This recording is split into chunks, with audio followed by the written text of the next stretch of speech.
Hi guys. आप सबका हमारे YouTube चैनल गुरुमंत्र शिक्षा के ग्रंथ में बहुत बहुत स्वागत है और मैं हूं आपकी एजुकेटर सरन्या। और आज हम पढ़ाई करने वाले हैं एनिमल बायोटेक्नोलॉजी का लास्ट पार्ट। ओके, ये हमारा पार्ट 5 है और ये लास्ट पार्ट भी है। इसके बाद हम वाइंड अप कर लेंगे from animal biotech and we will be switching to genetics. Next हमारा सिर्फ एक ही सब्जेक्ट बचा है जो कि जेनेटिक्स है। अगर वो भी खत्म हो गया तो हमारा पूरा का पूरा गेट बायोटेक्नोलॉजी का पोर्शंस खत्म हो जाएगा। उसके बाद हमारा प्रैक्टिस सेशन होगा, थोड़ी न्यूमेरिकल डोसेस होंगे और अच्छी तरह से हम प्रैक्टिस एकदम दबाकर प्रैक्टिस करेंगे ताकि आप जब एग्जाम में जाओगे इतनी अच्छे कॉन्फिडेंस के साथ जाओगे कि एक ही बार में क्लियर करोगे, वो भी not just like that, with a very good rank you will be able to clear the exam. Okay, तो for genetics I'll take around 5 to 6 classes, उसके बाद वो ख़त्म हो जाएगा। Next will be going for PYQs। मैं सिर्फ और सिर्फ PYQs ही नहीं कराऊंगी, मैं आपके लिए डेफिनेटली न्यूमेरिकल डोसेस भी कराऊंगी, क्योंकि न्यूमेरिकल डोसेस में मैंने आप लोगों को I think last three years question paper complete कर दिया है। तो I really want to complete at least 6 to 7 years of question papers in the numerical dose। तो देखते हैं कितना हम लोग कंप्लीट कर पाएंगे। ओके, हमारा प्लान तो ये है कि फॉर अराउंड 10 to 12 days हम सिर्फ और सिर्फ PYQs ही करेंगे। सारे के सारे PYQs for the past 10 years उसे ख़त्म कर डालेंगे। ओके, इतना अच्छा करेंगे, इतना परफॉर्म करेंगे, दबाकर प्रैक्टिस करेंगे कि आप लोग इतने कॉन्फिडेंट हो जाएगा, आपका स्किल सेट इंक्रीज हो जाएगा। नेक्स्ट आपको कैसे क्वेश्चंस को अप्रोच करना है, उसको किस तरह समझना है, ये सब कुछ भी समझ आ जाएगा। ऑल्सो जब आप क्वेश्चंस को प्रैक्टिस करते हो वो आपके लिए रिवीजन की तरह भी काम करेगा। ओके, तो चलिए देखते हैं आज का क्लास एनिमल बायोटेक्नोलॉजी पार्ट 5। और आज की क्लास में स्पेशली हम बात करने वाले हैं स्टेम सेल्स के बारे में। ओके, स्टेम सेल्स के बारे में, ये ही हमारा एनिमल बायोटेक्नोलॉजी का लास्ट टॉपिक बचा है, बाकी सब कुछ खत्म हो गया। Okay, stem cells. ओके, तो आपको स्टेम सेल्स के बारे में पता क्या है? तो स्टेम सेल्स होते क्या है? So, a stem cell is a cell with the unique ability, okay, it has the unique ability to develop into specialized cell types in the body। तो stem cells ऐसे टाइप ऑफ सेल्स होते हैं जिनके पास एक unique ability होती है ताकि वो डिफरेंशिएट कर सकते हैं। Okay, they can differentiate into any type of cells, या तो हम बहुत स्पेसिफिकली कहें तो they can differentiate into specialized cells. Specialized cells क्या होते हैं? जैसे कि आपका रेड ब्लड सेल्स, या फिर आपका मसल सेल्स, या फिर आपका नर्व सेल्स। तो ये सब स्पेशलाइज्ड सेल्स होते हैं और ये सब कहाँ से बनते हैं? ये सब स्टेम सेल से ही बनते हैं। ओके, स्टेम सेल्स जब डिफरेंशिएट होता है तो आपको स्पेशलाइज्ड सेल बनाता है जिसका स्पेशल फंक्शन होता है और उसका यूनिक फंक्शन भी होता है। Okay, in the future they may be used to replace the cells and the tissues that have been damaged और lost due to diseases.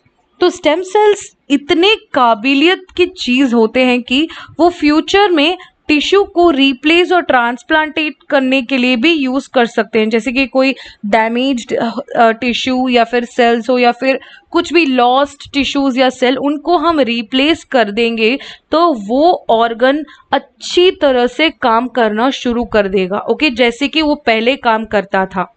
Okay, for example आपको बताऊं तो जब अल्जीमर्स होता है किसी पेशेंट में तो उनकी ब्रेन सेल्स श्रिंक हो जाते हैं और मर जाते हैं। ओके, न्यूरॉन्स, अगर हम न्यूरॉन्स को स्पेशली बाहर ग्रो करके स्टेम सेल से उसे ब्रेन सेल्स में जाके रिप्लेस कर दे, ट्रांसप्लांट कर दे, तो वो कितना अच्छा काम कर सकता है हमारा ब्रेन, राइट। तो ये एक एप्लीकेशन है जो कि फ्यूचर में हो सकता है, अभी तो नहीं होता, ओके, अभी ये पॉसिबल नहीं है। ट्रांसप्लांटेशन अभी होल ऑर्गन को हम कर रहे हैं, okay, from one person to another person, from a healthy donor to the recipient, हम ऑर्गन को ट्रांसप्लांट कर रहे हैं। मगर जब हम ऑर्गन को ट्रांसप्लांट करते हैं, जो पर्सन डोनेट करता है उस पर्सन में भी बहुत लॉस हो सकता है। जैसे कि हमारी बॉडी में 2 किडनीज होते हैं, ओके, समझिए 2 भाई बहन हैं, भाई का एक किडनी मतलब भाई का दोनों किडनी फेलियर हो गया, ओके। अगर उसको अभी जल्दी से ट्रांसप्लांट कराना मतलब नहीं किया जाए तो फिर उसका हालत बिगड़ जा सकता है। इसलिए क्या किया उसकी बहन ने, उसको अपना जो 2 किडनीज है ना उसमें से एक किडनी उसने अपने भाई को ट्रांसप्लांट करके दे दिया। अभी भाई बच गया और ठीक ठाक अपनी जिंदगी जी रहा है। नाउ कुछ किसी डिजीज या फिर कुछ एक्सीडेंट की वजह से बहन का एक किडनी लॉस हो गया, ओके, तभी ये बहन जिंदा नहीं रह पाएगी, ओके। तो just because she donated her kidney, she does not have an extra spare. तो इस ड्रॉबैक को हम ओवरकम करने के लिए स्टेम सेल्स की यूज करते हैं, ओके। जब आपका कोई भी टिश्यूज आपकी बॉडी में डैमेज या फिर लॉस हो जाता है, उस टिश्यू को आप रीगेन कर सकते हैं अपने ही स्टेम सेल्स को यूज करके। तो आपकी बॉडी से स्टेम सेल्स को निकाला जाएगा, उसको कल्चर किया जाएगा, फिर उसे सूटेबल कंडीशंस में डिफरेंशिएट किया जाएगा for what ever tissue is required. फिर उस टिश्यूज या फिर उस सेल्स को हम अपने बॉडी में रिप्लेस करके यूज कर सकते हैं, okay. Okay, so you can see in this picture about the stem cells, okay.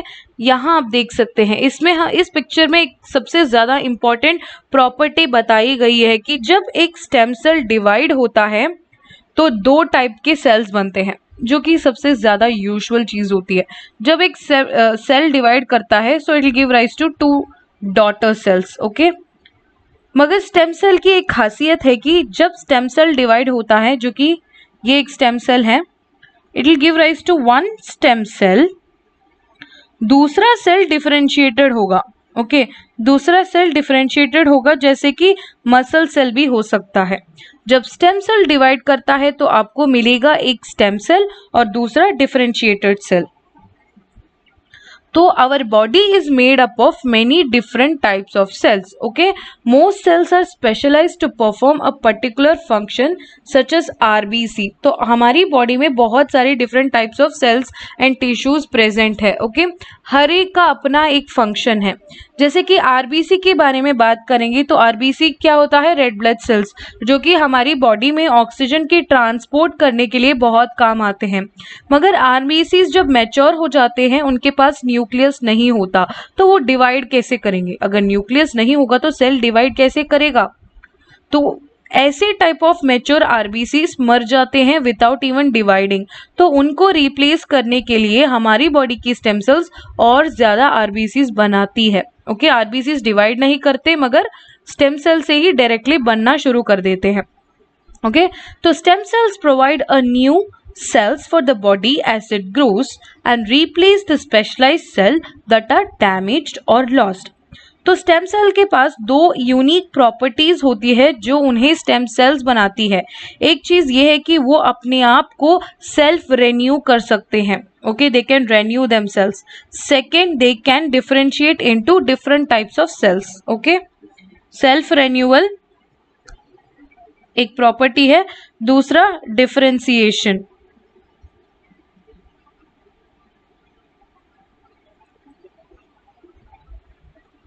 Okay, stem cells के टाइप्स में देखा जाएगा तो आपको मिलेगा टोटिपोटेंट, प्लूरिपोटेंट और मल्टीपोटेंट। टोटिपोटेंट सेल्स वो होते हैं जो कि एक सेल से पूरा ऑर्गेनिज्म ही बन सकता है। ये वर्ड हमने प्लांट बायोटेक्नोलॉजी में अच्छी खासी डिटेल के साथ पढ़ा था कि 1 cell can give rise to the whole organism, okay. तो यही होते हैं टोटिपोटेंट सेल। तो ये टोटिपोटेंट सेल हमारी बॉडी में भी प्रेजेंट होते हैं। कब? जब जाइगोट फॉर्मेशन होने के बाद एम्ब्रियोजेनेसिस होती है तो 1 to 3 days, okay, 1 to 3 days of cells, ये जो सेल्स होते हैं आफ्टर द जाइगोट फॉर्मेशन, ये सेल्स टोटिपोटेंट होते हैं। नेक्स्ट आता है आपका प्लूरिपोटेंट। तो प्लूरिपोटेंट सेल्स वो होते हैं जो कि एम्ब्रियो में जर्म लेयर्स फॉर्म करने में यूज होते हैं। आपके एम्ब्रियो में ब्लास्टोसिस्ट स्टेज में 3 जर्म लेयर्स होता है, ओके, 3 जर्म लेयर्स। एक है आपका ऊपर वाला layer which is called as ectoderm, then you have बीच वाला layer that is called as mesoderm, then you have अंदर वाला layer that you call it as endoderm, okay. ये जो 3 लेयर्स ऑफ सेल्स होते हैं, ये सेल्स हमारी पूरी बॉडी को भी बना सकते हैं, एक साथ मिलजुल कर, अकेले नहीं, एक साथ मिलजुल कर हमारी पूरी बॉडी बनाते हैं। So those kind of cells are called as pluripotent stem cells. और ये सेल्स कब फॉर्मेशन करते हैं? 14 days after the fertilization, okay, zygote formation. Next आता है आपका मल्टीपोटेंट। तो मल्टीपोटेंट स्टेम सेल्स वो होते हैं जो कि आपकी ऑलरेडी एग्जिस्टिंग टिश्यूज के बीच बीच में स्टेम सेल्स के तरह छुपे होते हैं। जब भी कोई टिश्यू डैमेज होता है तो ये आपका डिफरेंशिएट होके उस टिश्यू को रिपेयर करते हैं। So this is also called as adult stem cells. It is also called as adult stem cells, okay. So different types of stem cells. Stem cells बहुत डिफरेंट टाइप्स के होते हैं, उनकी बहुत सारी क्लासिफिकेशन है। तो आज हम एक टाइप ऑफ क्लासिफिकेशन देखने वाले हैं। एक है आपका embryonic stem cell, adult stem cell and induced pluripotent stem cell. So embryonic stem cells वो होते हैं जो कि आपकी जर्म लेयर्स को फॉर्म करते हैं, प्लूरिपोटेंट इन नेचर होते हैं। 5 to 6 days के बाद शुरू होना, मतलब फॉर्म होना शुरू कर जाते हैं। एम्ब्रियोनिक स्टेम सेल्स आपकी पूरी बॉडी को बना सकता है एक्सेप्ट प्लासेंटा। सिर्फ प्लासेंटा को छोड़ के पूरी बॉडी के सेल्स को बना सकता है आपकी embryonic stem cells, okay, except placenta. तो प्लेसेंटा को बनाता कौन है? प्लासेंटा को बनाने वाला ट्रोफोब्लास्ट है, okay. This is just for your extra information, okay. Next is embryonic germ cells. Embryonic germ cells वो सेल्स होते हैं जो कि फ्यूचर में जाके गैमीट्स बनाए, एग सेल्स या फिर स्पर्म सेल बनाए।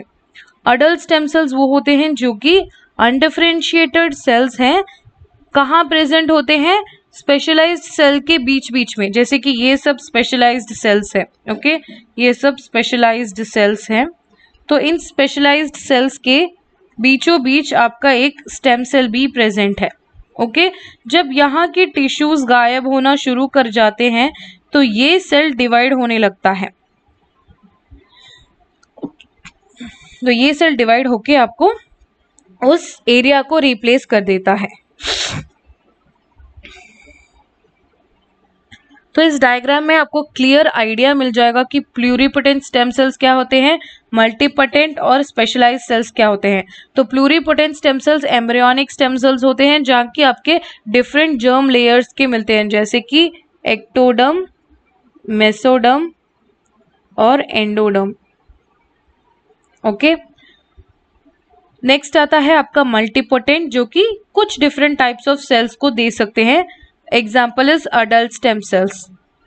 नेक्स्ट आते हैं आपके स्पेशलाइज्ड सेल्स जो कि एक्चुअली डिफरेंशिएटेड है। ब्लड सेल्स हो सकता है, बोन सेल्स हो सकता है। तो इंड्यूस्ड प्लूरिपोटेंट सेल्स क्या होते हैं? तो induced pluripotent cells are laboratory made, in vitro conditions में इनको बनाया जाता है। आप अपनी बॉडी के नॉर्मल अडल्ट सेल्स को ले लीजिए, जैसे कि स्किन सेल या फिर ब्लड सेल, उसको रीप्रोग्राम किया जाता है कि वो जाके फिर से स्टेम सेल बन जाए। फिर उस स्टेम सेल को हम प्लूरिपोटेंट स्टेम सेल्स के तरह यूज कर सकते हैं। So this is called as induced pluripotent stem cells, okay. So the induced pluripotent stem cells, also known as IPSCs, are the stem cells जो कि साइंटिफिक साइंटिस्ट लोग अपने लेबोरेटरी में बनाते हैं। ओके, लेबोरेटरी में बनाते हैं। आपका जो ये इंड्यूस्ड का मतलब ये है कि नॉर्मल अडल्ट सेल्स को लिया जाता है, फिर उसको रीप्रोग्राम करके स्टेम सेल्स में बदल डालते हैं। ये एम्ब्रियोनिक स्टेम सेल के तरह ही प्लूरीपोटेंट होते हैं। ओके, अभी तक हम लोगों ने different types of stem cells के बारे में देखा, उनकी क्लासिफिकेशन देखी। तो अब हम देखेंगे थेरेपी में स्टेम सेल्स कैसे यूज किए जाते हैं। कभी कभार क्या हो जाता है, आपकी बॉडी में सेल्स, टिश्यूज या फिर ऑर्गन्स परमानेंटली डैमेज हो जाते हैं या फिर लॉस हो जाता है, may be due to some kind of disease या फिर इंजरी या फिर जेनेटिक्स की वजह से। तो हम स्टेम सेल्स को यूज करके नए सेल्स को रीजेनरेट करके उस जगह में ट्रांसप्लांट कर सकते हैं जिस जगह में डैमेज्ड सेल्स प्रेजेंट है। ओके, तो अडल्ट स्टेम सेल्स को करंटली रिसर्च पर्पस के लिए यूज किया जाता है, ट्रांसप्लांटेशन के लिए। ओके, तो ब्लड स्टेम सेल्स यूज किया जाता है फ्रॉम द हेल्दी पीपल, उनसे ब्लड स्टेम सेल्स ले लीजिए और you can grow them and transplant it to people suffering from thalassemia या फिर कैंसर पेशेंट्स। ओके, थैलेसीमिया वो डिजीज होती है जिसमें ब्लड क्लॉट ही नहीं होता। ओके, कैंसर पेशेंट्स में क्या होता है, जब उनकी ट्रीटमेंट होती है लाइक रेडियोथेरेपी या फिर कीमोथेरेपी, वो अपना हेमेटोपोइटिक स्टेम सेल्स खो देते हैं। तो इस थेरेपी के इस स्टेम सेल थेरेपी के दौरान कैंसर पेशेंट्स को हम ब्लड सेल दे सकते हैं। अगर किसी पेशेंट के बॉडी में सीवियर बर्न्स हैं या फिर एसिड अटैक के विक्टिम्स हैं, उनकी स्किन को रीजेनरेट भी हम कर सकते हैं यूजिंग स्टेम सेल थेरेपी। फिर कुछ एज रिलेटेड मैस्कुलर डीजेनरेशन होता है जिसमें लोगों की आईसाइट चली जाती है क्योंकि रेटिना में प्रॉब्लम आ जाता है। Okay, specially retinal pigment epithelium cells जो कि काम करना छोड़ देते हैं। तो हम इंड्यूस्ड प्लूरिपोटेंट स्टेम सेल्स के दौरान ये आरपीई सेल्स जो कि रेटिनल पिगमेंट एपिथेलियम सेल्स है, उनको हम डेवलप कर सकते हैं लैब में और रिप्लेस कर सकते हैं जहां आपकी डैमेज सेल्स प्रेजेंट है। तो इस डायग्राम में आप देख सकते हैं, पेशेंट है, उसका एज रिलेटेड मैक्यूलर डीजेनरेशन हो चुका है। तो हम स्टेम सेल्स को निकाल रहे हैं, उसको इंड्यूस कर रहे हैं कि वो आरपीई सेल्स में बने और उस सेल्स को हम इस पेशेंट की रेटिना में ट्रांसप्लांट कर रहे हैं। अभी ये पेशेंट अच्छी तरह से देख पाएगा। Okay, so that is all for you guys.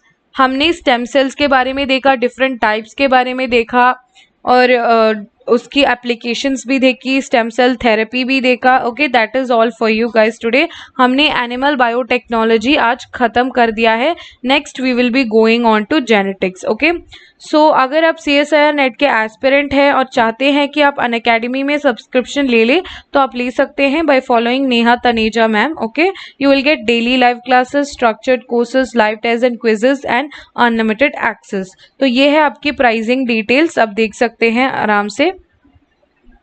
10% of के लिए आप यूज कर सकते हैं कोड नेहा। ओके, नेहा।